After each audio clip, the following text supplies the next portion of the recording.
오늘의 육아 헤드라인입니다. 정부가 지난해부터 일 가정 양립을 위해 도입한 유연근무 제도가 빠른 속도로 확산하고 있습니다. 식품의약품안전처는 앞으로 식중독 사고가 발생한 학교에 대한 과태료가 최고 1,000만 원까지 상향 조정된다고 밝혔습니다. 정부는 내년 7월부터 소득 수준에 관계없이 0세에서 5세 아동 보호자에게는 월 10만 원의 아동수당이 지급된다고 밝혔습니다. 이상 오늘의 육아 헤드라인이었습니다. 육아휴직을 결정할 때 낮은 급여에 따른 소득 감소 문제는 가장 큰 걱정거리였는데요. 정부가 추가 경정 예산을 편성하면서 육아휴직 급여를 올리기로 했습니다. 당장 다음 달부터 첫 3개월간 육아휴직 급여가 최대 150만 원까지 인상된다고 합니다. 그간 다른 나라에 비해 현저히 낮았던 육아휴직 급여인 만큼 이번 인상이 아이를 키우는 가정에 실질적인 보탬이 되길 기대합니다. 오늘 준비한 소식 만나보시죠. 정부가 지난해부터 일 가정 양립을 위해 도입한 유연근무 제도가 빠른 속도로 확산하고 있습니다. 고용노동부에 따르면 유연근무제 도입 첫 해인 지난해 한 해 동안 지원금을 신청한 민간 사업장은 298곳에서 올해 상반기에는 462곳으로 증가한 것으로 확인됐습니다. 실제로 지원을 받은 사업장은 179곳으로 지난해 101곳보다 77.2% 늘었고 지원 대상은 1,340명으로 2배가량 증가했습니다. 식품의약품안전처는 식품위생법을 개정해 이르면 내년부터 식중독이 발생한 학교에 대해 1차와 2차 적발 때는 각각 500만 원과 700만 원까지, 3차 적발 때는 최고 1,000만 원까지 과태료를 부과하기로 했습니다. 또 보건복지부, 교육부, 농림축산식품부 등 10개 중앙부처와 지방자치단체, 관련 단체가 참여하는 식중독 대책 협의기구를 통해 식중독 예방 종합대책을 마련해 추진하기로 했습니다. 이외에 학교 급식에 대한 불시 점검을 하고 식재료 공급 업체에 대한 관리도 강화할 방침입니다. 내년 7월부터 소득 수준에 관계없이 0세에서 5세 아동 보호자에게는 월 10만 원의 아동수당이 지급됩니다. 노령 기초연금도 내년 4월부터 25만 원으로 인상됩니다. 더불어민주당과 정부, 청와대가 고위 당정청 회의를 열고 아동수당을 도입하기로 의견을 모았습니다. 아동수당을 도입하여 내년 7월부터 모든 0-5세 아동에게 매월 10만 원씩 지급하도록 하겠습니다. 정부는 아동수당 정책에 앞으로 5년간 모두 13조 4천억 원의 재정을 투입할 예정이라고 밝혔습니다. 아동수당법 제정 작업에도 착수했습니다. 당정청은 관련법이 국회를 통과하면 내년에만 약 253만 명의 아동이 혜택을 받을 것으로 추산했습니다. 당정청은 또 현행 20만 원인 기초연금도 내년 4월부터 25만 원으로 인상하기로 했다고 밝혔습니다. 단계적으로는 2021년 4월까지 30만 원으로 인상됩니다. 더불어민주당은 특히 국민연금 가입 여부 및 연금액 등과 상관없이 동일한 기초연금을 받을 수 있도록 제도를 재정비하겠다고 밝혔습니다. 민주당 김태년 정책위의장은 초저출산 현상이 지속가능한 사회 발전의 걸림돌이 되고 있고 한국의 노인 빈곤율이 OECD 평균의 4배에 달한다며 정책의 필요성을 강조했습니다. 하지만 자유한국당 등 야당은 여당과 정부가 각종 복지 정책이 세금 폭탄으로 되돌아올 수 있다며 부정적인 입장을 고수하고 있어 입법 과정에서 진통이 예상됩니다.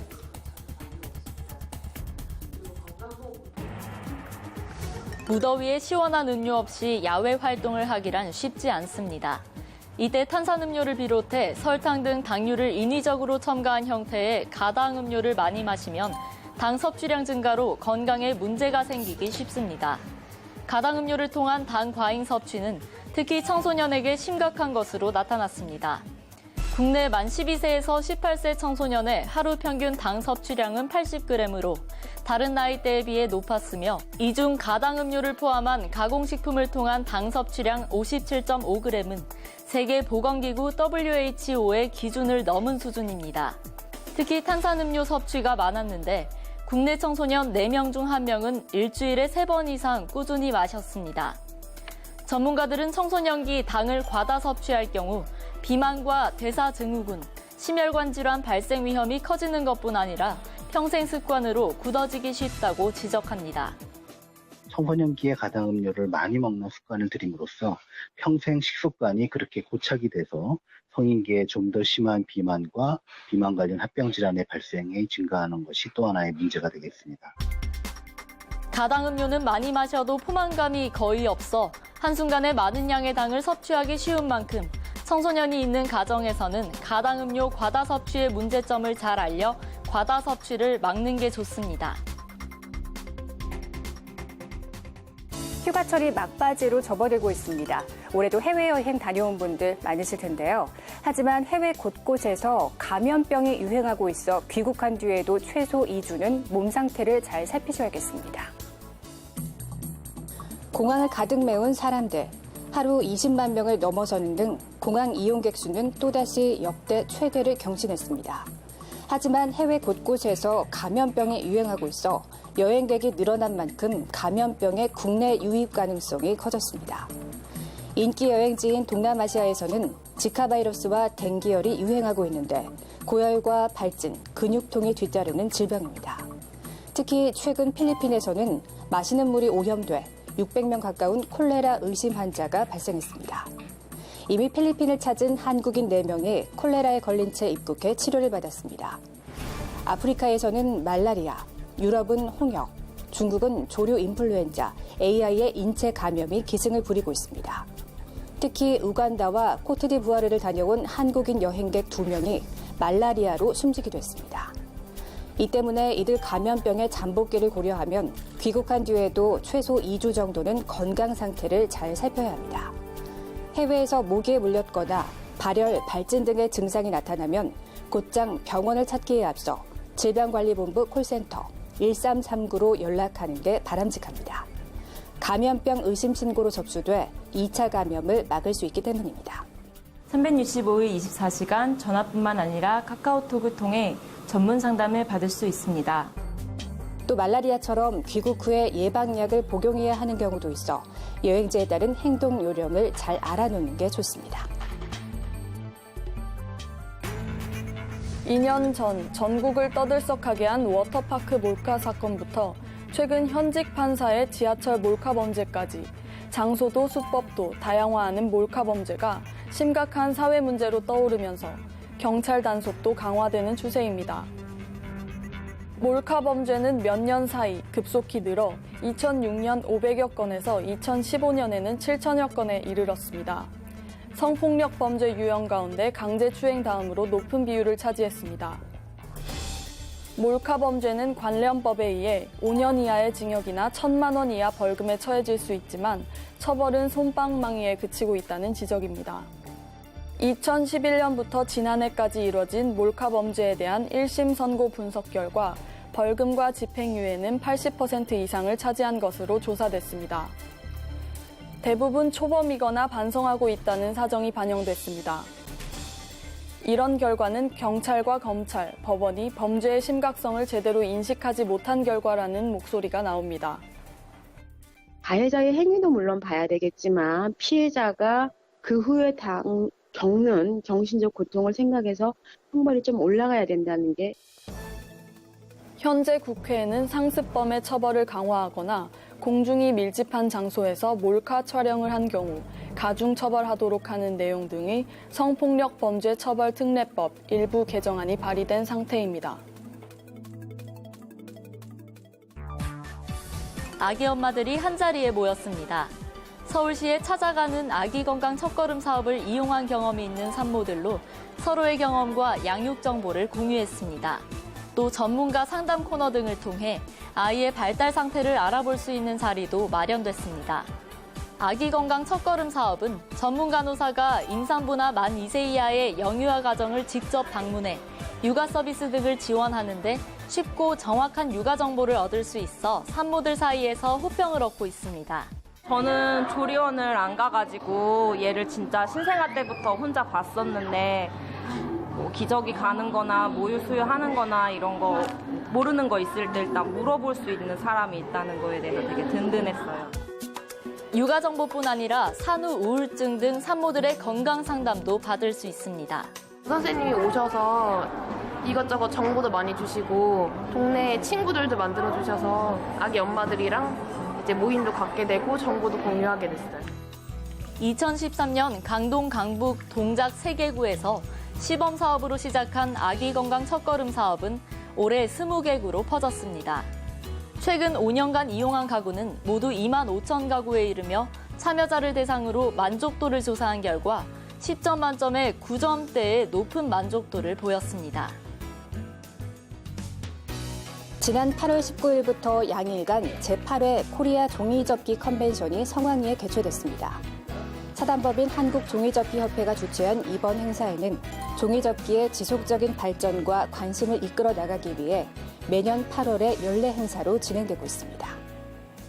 제8회 종이접기 컨벤션이 개최됩니다.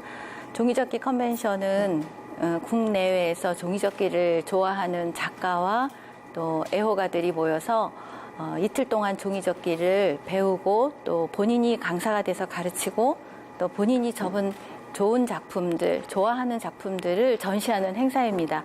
그래서 1년에 한 번 개최되기 때문에 이 이틀 동안 교실 진행 참가해서 본인이 좋아하는 종이접기를 마음껏 배울 수 있고 또 종이접기를 좋아하는 친구들과 서로 교류를 할 수 있는 행사입니다. 이날 행사에는 해외 유명 작가와의 만남도 이뤄졌는데요.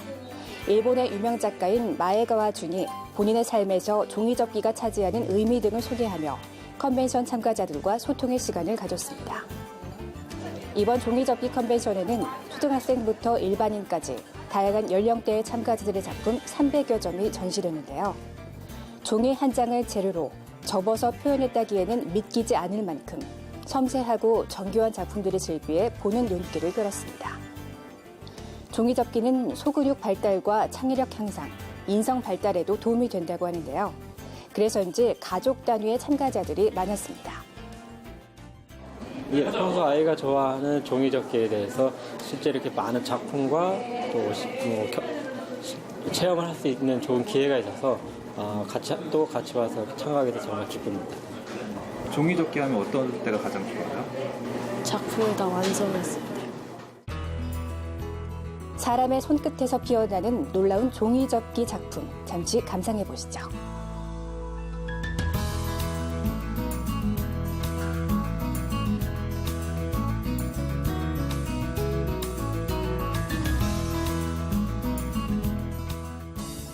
이번 시간은 육아에 필요한 정보를 속속 알려주는 코너입니다. 오늘은 아토피 피부염의 모든 것 알아볼까요? 편입니다.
육아방송 시청자 여러분 안녕하십니까? 저는 아이코리아 회장으로 있는 김태련입니다. 저출산 시대와 한자녀 가정이 일반화되면서 교사나 부모 모두가 유아교육에 대한 관심이 매우 높아지고 있습니다. 유아기는 전 인생에 걸쳐 가장 중요한 시기이며 인간이 갖춰야 할 모든 특성을 형성하는 형성기라는 점에서 그 중요성이 강조될 수밖에 없습니다. 대체로 만 5세까지 신체적 발달은 물론이고 언어, 지능, 정서, 사회성, 성격, 습관, 도덕성 등 인간이 갖춰야 할 특성이 이 시기에 다 형성되며 이때를 잘 지난 아이는 인생이 보장된다고도 말합니다. 따라서 이 시기에 유아들을 양육하고 교육하는 부모나 교사의 역할의 중요함은 지속적으로 강조되어 왔습니다. 그렇기에 영유아기의 교육을 맡은 교사들은 다음과 같은 교육 지침을 잘 수립해 나가시기를 바랍니다. 어린이는 우리의 미래입니다. 따라서 교사들은 이 아이들이 살아갈 미래의 변화를 알고 그것에 맞는 교육을 늘 구상해야 할 것입니다. 유학이라는 학문 자체가 미래에 대한 기본적인 이해를 필요로 하기 때문에 우리의 미래를 만들 주인공을 가르친다는 긍지와 자부심을 가지고 자신의 전문성을 살리는 일에 열중해야 할 것입니다. 또한 아이들을 사랑하는 사람만이 유아교육의 교사로 지망하시기를 바랍니다. 왜냐하면 이 시기의 아이들이 제일 다루기 어렵기 때문입니다. 다루기 어려운 아이들을 사랑하는 마음이 없다면은 이 직업을 갖는 것 자체가 본인을 힘들게 할 뿐만 아니라 행복할 수 없습니다. 따라서 행복하지 못한 교사 밑에서 자라나는 아이들 역시 행복할 수 없습니다. 유아기는 놀이를 통한 교육이 이루어져야 합니다. 이 시기는 앞서 말한 여러 가지 특성들을 놀이를 통해 배우고 익히고 그리고 자기 것으로 만들어가는 과정이 되는 시기이기 때문입니다. 생애 초기의 영아들은 과학적인 양육과 교육보다는 쾌락의 원칙을 따르는 것이 바람직합니다. 즉, 시간표에 아이를 맞추기보다는 아이의 욕구에 맞추는 교육 계획을 세우는 것이 좋을 것입니다. OECD 국가들이 정한 유아기 아이들을 위해 어른이 해야 할 일을 다음과 같이 정하고 있습니다. 신체적으로는 건강하게, 정서적으로는 안정감을 갖게, 그리고 정신적으로는 뛰어나게라는 이 세 가지를 제시했습니다. 따라서 유아기의 아이들이 새로운 것에 대한 호기심을 갖게 하고 그 호기심을 풀기 위해 많은 것을 보고 만지고 체험해보는 경험이 매우 중요합니다. 유아기는 놀면서 즐겁게 모든 것을 배우고 익히고 형성하는 형성기라는 사실을 잊지 마시기 바랍니다. 마지막으로 유아교육에서는 반드시 부모 교육을 병행해 주시기를 부탁드립니다. 이 시기에 부모의 역할이 중요하다는 사실은 대부분의 부모가 알고 있지만 지키지 못하고 있는 실정입니다. 특히 우리나라의 많은 부모들은 아이들이 이른 나이부터 많은 것을 배울 수 있는 환경에서 교육시키는 것이야말로 잘 키우는 방법이라고 생각을 합니다. 그래서 유아기부터 청소년에 이르기까지 학원, 과외, 학습 등 늦은 시간까지 공부에 얽매이고 있습니다. 이에 많은 청소년들이 행복하지 않다고 생각하고 있으며 청소년 자살률 또한 10년 연속 1위라는 수치스러운 결과를 보이고 있습니다. 마이크로소프트의 창시자인 빌 게이츠는 미래로 가는 길이라는 책에서 정보화 사회에 있어서의 가정은 우주의 중심이라고 역설하였으며 사랑과 믿음이 넘치는 따뜻한 가정이 미래 사회의 주역을 길러낼 수 있다고 피력하고 있습니다. 아무리 좋은 어린이집 유치원에 보내고 있다 해도 부모가 해야 할 역할을 놓치는 일이 없도록 부모 교육의 중요성을 강조하고 싶습니다. 지금 TV를 시청하시는 교사와 부모님들께 말하고 싶습니다. 사랑하는 우리 아이들을 진정 위하는 일이 어떤 것인가를 고민해 보시고 그것을 행동으로 옮기시기를 바랍니다. 감사합니다. 슈드비 컴플렉스라는 말 들어보셨습니까? 현대인의 정신건강을 가장 해치는 주범이라고 하는데요. 언제나 반드시 무언가를 하고 있어야 하고 그렇지 않으면 불안감을 느끼는 증상입니다. 이 증상을 가진 부모의 경우 아이가 책 읽기를 싫어한다거나 부모가 원하는 대로 무언가를 하지 않을 경우 아이를 심하게 다그치는 원인이 되기도 합니다. 아이에게 냉정한 시선을 가지기 이전에 자신의 강박관념부터 벗어던지는 게 필요합니다. 육아포커스 마칩니다. 시청해주신 여러분 고맙습니다.